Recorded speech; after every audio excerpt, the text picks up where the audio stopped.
টানা 2 দিন বৃষ্টিতে দেখো কি অবস্থা হয়েছে, উঠানে জল চলে এসছে। এটা হচ্ছে ঘুষকরা, বর্ধমান থেকে বোলপুর লাইনে। এটা আমার জ্যাঠার বাড়ি।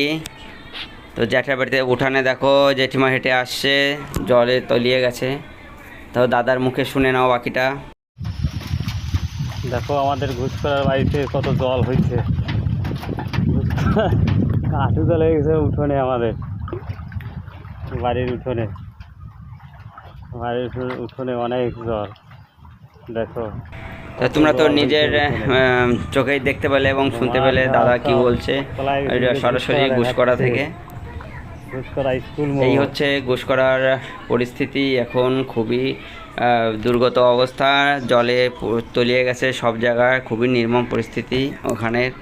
তো জানি না ওখানে ত্রাণ পৌঁছাবে কিনা, এবং আমরা তো কিছু করতেও পারছি না আপাতত। আমরা যেহেতু কলকাতা রয়েছি, তো আমি চাইবো যাতে সবাই একটু বেশি বেশি শেয়ার করো, এবং ওইখানের প্রশাসনিক লোক যাতে ওনাদের পাশে দাঁড়ায়।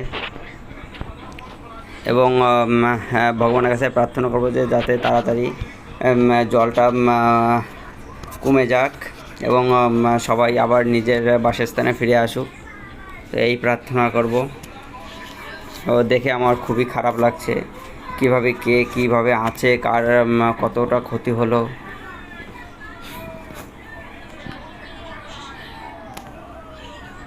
তো বন্ধুরা, তোমরা অবশ্যই বেশি বেশি শেয়ার করে দাও যাতে তাড়াতাড়ি ওইখানে প্রশাসনের কাছে পৌঁছে যায় ভিডিওটা। তো প্লিজ সবার কাছে এটাই রিকোয়েস্ট, প্লিজ প্লিজ সবাই একটু শেয়ার করে দিও বেশি বেশি।